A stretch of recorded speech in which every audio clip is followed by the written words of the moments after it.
믿음과 선택이라는 제목으로 하나님 말씀 함께 나누도록 하겠습니다. 그리스도인들은 하나님의 약속을 믿는 사람들입니다. 그런데 우리가 이렇게 하나님의 약속을 믿으며 나아가는 길에도 어려운 일들이 있습니다. 어떤 때에는 믿음 때문에 사랑하는 사람들과 갈등을 겪어야 하고 어려운 선택을 해야만 할 때도 있습니다. 오늘은 이 아브라함의 삶을 통해서 이 믿음의 사람들이 이런 갈등의 상황에서 어떤 선택을 해야 할지에 대해서 한번 생각을 해보도록 하겠습니다. 세 부분으로 나눠서 말씀을 전할 텐데, 첫 번째 믿음과 갈등입니다. 두 번째 믿음과 선택, 세 번째 믿음과 약속입니다. 믿음과 갈등, 믿음과 선택, 믿음과 약속. 먼저 믿음과 갈등입니다. 3절 4절 말씀입니다. 그가 네게브에서부터 길을 떠나 베델에 이르며 베델과 아이 사이 곧 전에 장막 쳤던 곳에 이르니 그가 처음으로 제단을 쌓은 곳이라. 그가 거기서 여호와의 이름을 불렀더라. 애굽을 떠난 아브라함은 다시 가나안 땅 베델로 돌아옵니다. 이집트 국경에서 이 베델까지는 약 200마일, 한 320km 정도 되는 먼 거리입니다. 많은 가축을 거느린 아브라함은 이 베델로 오기까지 여러 지역에 머물러야 했을 겁니다. 그런데 성경은 유독 아브라함이 베델로 돌아왔음을 강조합니다. 그 이유가 뭘까요? 베델은 그 이름의 뜻이 이제 하나님의 집이라는 뜻이 있는데, 아브라함이 처음으로 여호와의 이름을 부르며 제단을 쌓았던 곳입니다. 베델로 돌아온 아브라함은 또다시 여호와의 이름을 부르며 하나님을 예배합니다. 아브라함이 베델로 돌아왔다라는 것은 그가 다시 이제 믿음의 자리로 돌아왔음을 의미합니다. 아브라함이 이렇게 다시 믿음의 자리로 돌아올 수 있게 된 그 결정적 이유가 무엇입니까? 그것은 아브라함이 하나님의 엄청난 은혜를 경험했기 때문입니다. 가나안 땅에, 이 약속의 땅에 기근이 왔을 때에 아브라함은 하나님을 신뢰하지 못하고 살아남겠다고 다른 사람들처럼 애굽으로 같이 내려갑니다. 인간적인 방법을 사용하는 겁니다. 거기서 아브라함은 또다시 아내를 누이라고 속이면서 하나님께서 주신 약속까지 위험에 빠뜨립니다. 그런데 하나님께서 이런 아브라함을 어떻게 대해 주십니까? 하나님은 이 아브라함을 지켜주시고 그에게 큰 복을 주사 부자가 되게 하십니다. 아브라함은 하나님이 주시는 이 복을 받을 자격이 전혀 없던 사람입니다. 그런데 하나님은 아브라함에게 큰 복을 베풀어 주십니다. 이렇게 받을 자격이 전혀 없는 자에게 베풀어지는 하나님의 용서와 사랑을 우리가 은혜라고 부릅니다. 자신의 잘못에도 불구하고 하나님의 은혜를 받았을 때에 아브라함은 어땠을까요? 아브라함은 속으로 하나님의 은혜를 도저히 이해할 수가 없었을 겁니다. 나는 분명히 잘못했는데 하나님은 꾸짖지도 않으시고 도리어 큰 은혜를 베풀어 주십니다. 이 은혜를 경험한 아브라함은 다시 하나님께로 나아갈 수밖에 없었던 겁니다. 결국 아브라함이 믿음의 자리인 베델로 돌아오게 된 것은 하나님의 은혜 때문입니다. 베델로 돌아온 아브라함은 하나님의 이름을 부릅니다. 이것은 아브라함이 믿음으로 하나님을 예배했음을 의미합니다. 하나님의 은혜를 받고 나면 이렇게 믿음으로 예배를 드리게 됩니다. 우리도 아브라함처럼 살다 보면 연약한 모습을 드러낼 때가 많습니다. 하나님은 그런데 이렇게 연약한 우리에게도 계속해서 은혜를 베풀어 주십니다. 사복음서 보시면 베드로가 예수님을 소식을 듣고 예수님을 봅니다. 예수님이 누구신지 메시아이신지 알아봤습니다. 그런데 예수님을 따르지 못하고 있었습니다. 베드로에게 가정이 있었기 때문에 어쩌면 생업을 버리고 예수님을 따른다는 것이 가족을 돌보지 못할지도 모른다는 그런 걱정을 하게 했을지 모르겠습니다. 어느 날 이 어부였던 베드로가 하루 종일 애를 써도 물고기를 한 마리도 낚을 수가 없었습니다. 근데 이때 예수님이 베드로에게 가셔서는 배가 가득 차도록 물고기를 잡게 해주십니다. 은혜를 베푸신 겁니다. 이때 베드로가 예수님께 했던 고백이 무엇입니까? 누가복음 5장 8절입니다. 시몬 베드로가 이를 보고 예수의 무릎 아래에 엎드려 이르되 주여 나를 떠나소서 나는 죄인으로소이다 하니. 베드로도 마음속으로는 메시아이신 예수님을 따라야 함을 알고 있었습니다.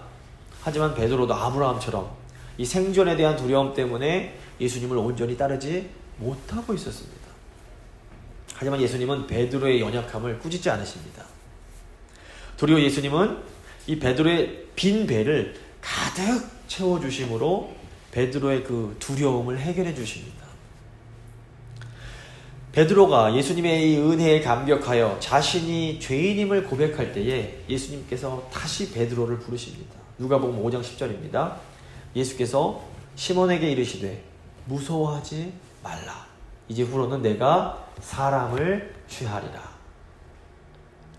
그러니까 우리 믿음이란 것은 하나님의 은혜에서 비롯이 됩니다. 우리 머리로는 이해할 수 없는 하나님의 은혜를 경험할 때에 비로소 이 믿음이 생겨납니다. 복음은 창조주 하나님께서 자신의 소중한 외아들을 보내서 십자가에 못 박혀 죽게 함으로 죄를 지어 죽을 수밖에 없는 우리를 구원하셨다라는 소식입니다. 근데 사실 복음을 가만히 생각해 보면 이 복음에 나타난 하나님의 은혜는 우리가 이해가 잘 되지 않습니다. 어떻게 이럴 수가 있으실까?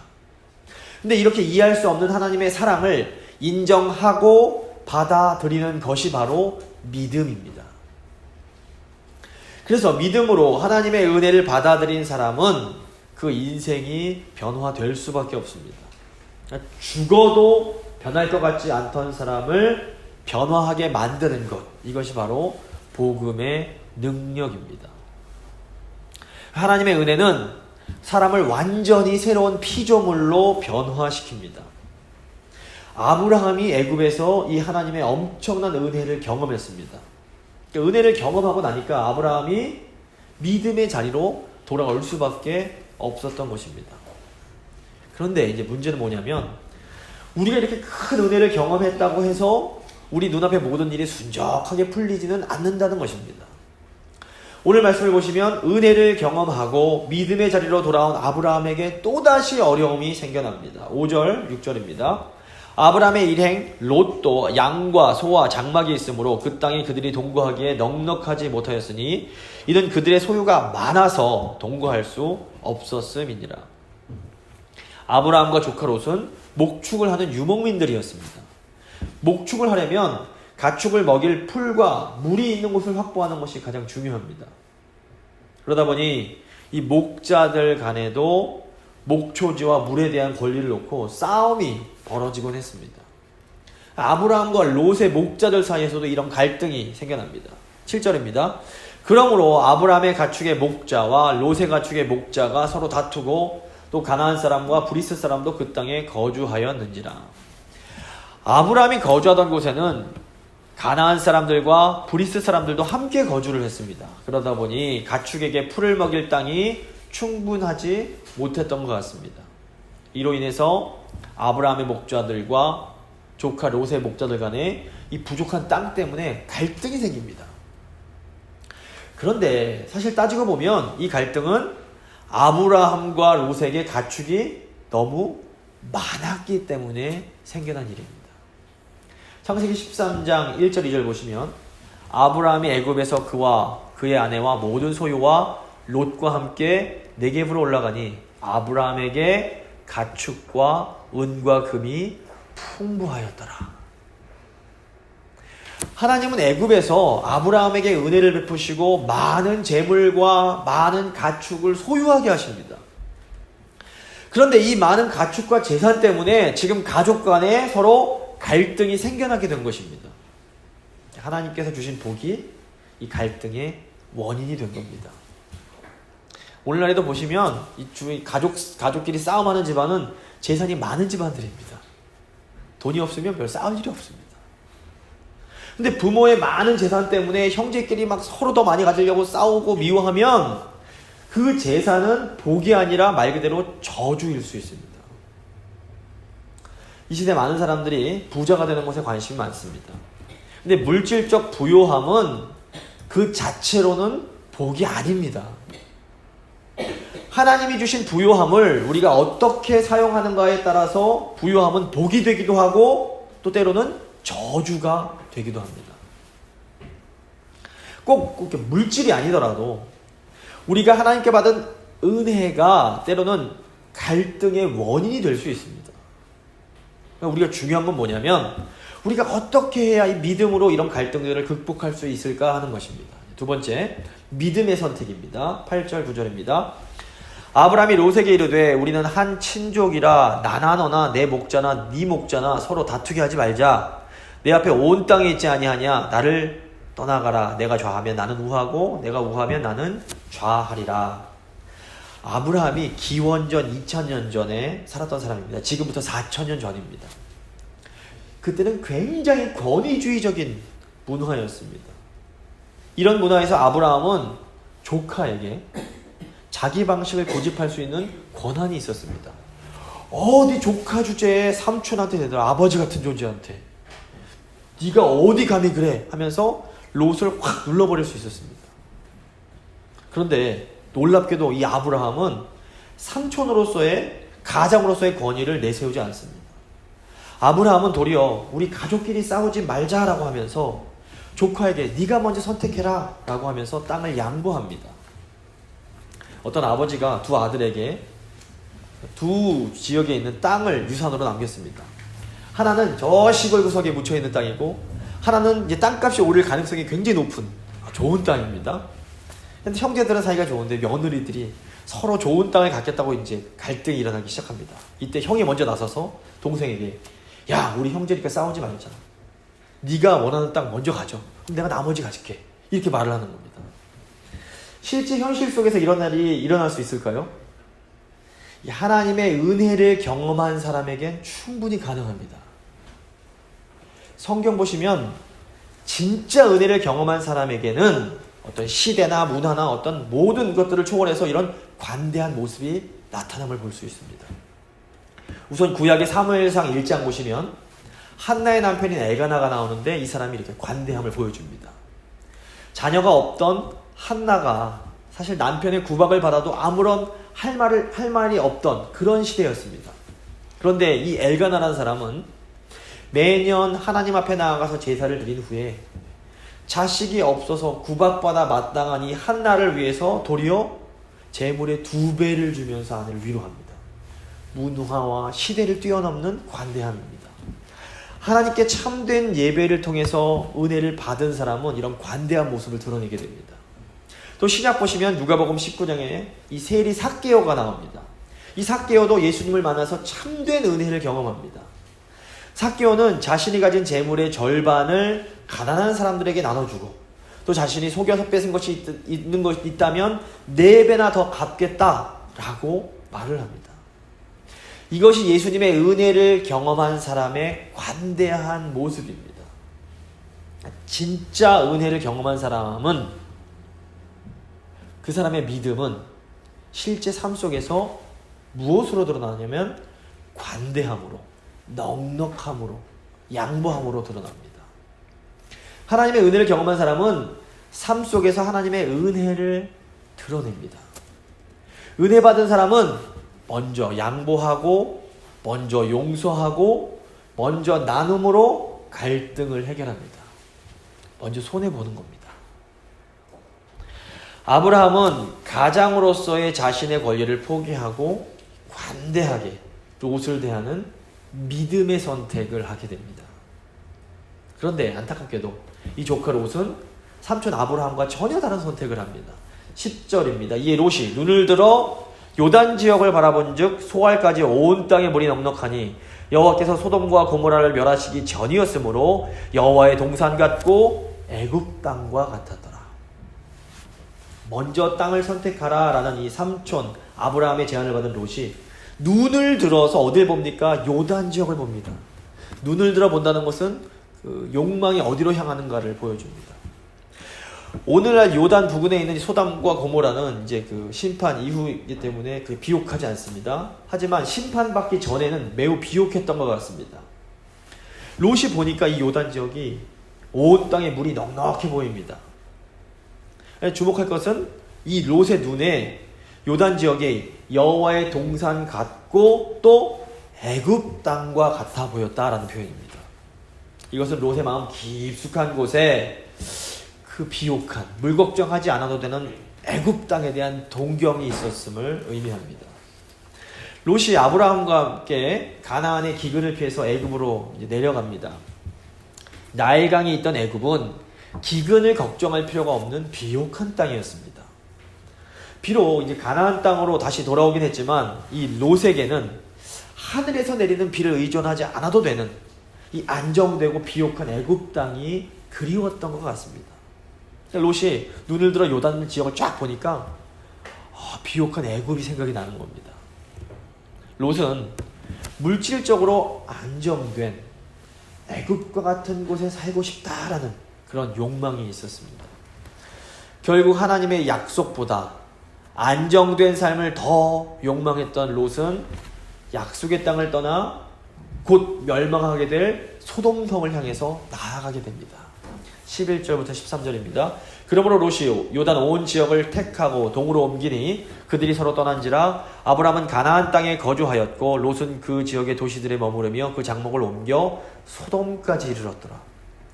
소돔 사람은 여호와 앞에 악하며 큰 죄인이었더라. 너무 안타까운 것은 아브라함의 조카 롯 역시 믿음이 있던 사람이라는 겁니다. 베드로후서 2장 7절 보시면 롯을 의로운 사람이라고 말합니다.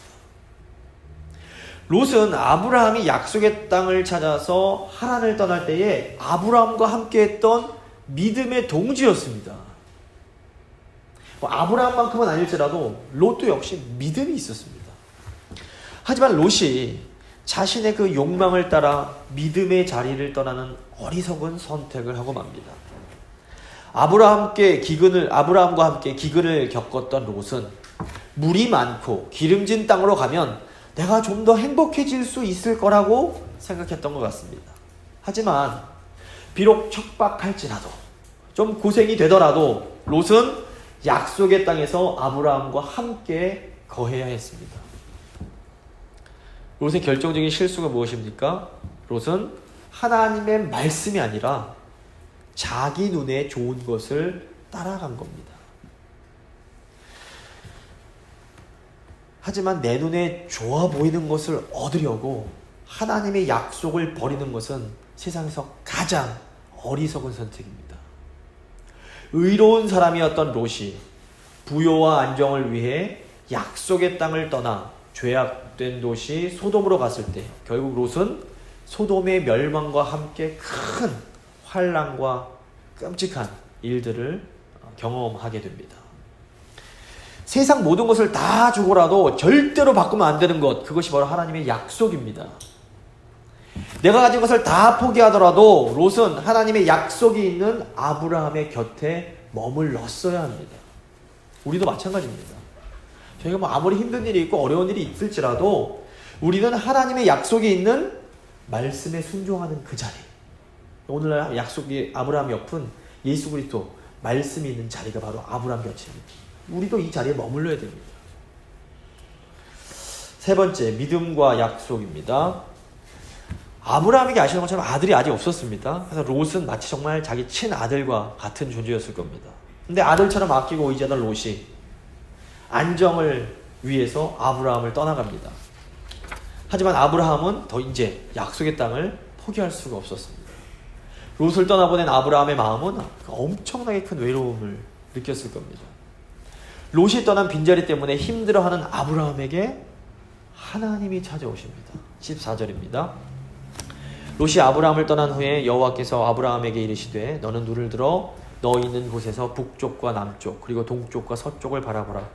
보이는 땅을 내가 너와 네 자손에게 주리니 영원히 이르리라.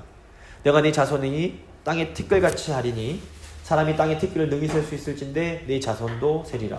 너는 일어나 그 땅을 종과 횡으로 두루 다녀보라. 내가 그것을 내게 주리라. 하나님은 아브라함을 처음 부르셨을 때 주셨던 그 약속을 또다시 말씀해 주십니다. 아브라함이 약속의 땅으로 처음 들어와서 가나안 사람들을 보면서 두려워할 때에도 하나님은 이 약속의 말씀을 아브라함에게 주셨습니다. 창세기 12장 7절입니다. 여호와께서 아브라함에게 나타나 이르시되 내가 이 땅을 내 자손에게 주리라 하신지라. 자기에게 나타나신 여호와께 그가 그곳에서 제단을 쌓고. 하나님께서 아브라함에게 주신 이 약속의 내용이 무엇입니까? 하나님은 아브라함의 자손들이 약속의 땅 가나안에 하나님의 나라를 세우게 하겠다라고 약속을 하십니다. 이 나라는 제사장의 나라로 하나님을 떠나간 열방이 다시 하나님께로 돌아와 복을 받게 해야 할 사명이 있는 그런 제사장 나라였습니다. 하나님은 아브라함이 약속의 말씀을 따라가다가 순종했을 때 외로움과 두려움을 느낄 때마다 이 약속을 거듭 다시 확인해 주십니다. 18절입니다. 이에 아브라함이 장막을 옮겨 헤브론에 있는 마므레 상수리 수풀에 이르러 거주하며 거기서 여호와를 위하여 제단을 쌓았더라. 하나님 백성들에게 최고의 위로는 하나님의 약속을 확인받는 것입니다. 이 외로움의 순간, 정말 힘든 순간 자신을 찾아오신 하나님의 은혜가 얼마나 컸던지 아브라함은 헤브론으로 장막을 옮기고 또다시 하나님을 위한 제단을 쌓으며 하나님을 예배합니다. 우리가 하나님의 약속을 붙들고 순종하면서 살아가다 보면 사실 무언가를 포기하고 양보해야 될 때가 많습니다. 근데 양보하는 삶, 주는 삶, 내려놓는 삶, 포기하고 떠내보내는 삶은 쉽지 않습니다. 자꾸 더 가져라, 더 힘을 얻어라, 부추기는 더 높아져라, 이런 세상 속에서 무언가를 자꾸 포기하고 내려놓고 낮아지는 이런 일들은 결코 쉬운 일이 아닙니다. 그래서 말씀대로 무언가를 우리가 순종해서 포기하고 나면 우리 안에 깊은 공허함, 상실감을 느낄 때가 많습니다. 나만 손해보는 것 같은 겁니다. 왜 항상 나만 양보하고 나만 손해를 보아야 하는 걸까? 때로는 억울하기까지 합니다.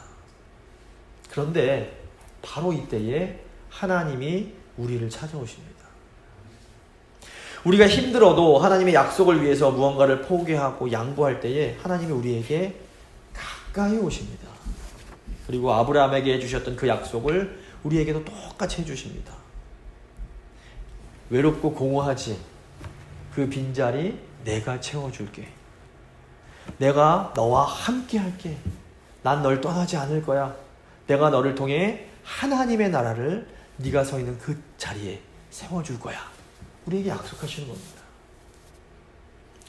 2000년 교회사 보시면 진정한 그리스도인들은 언제나 주님으로부터 이 약속의 말씀을 들으며 살았습니다.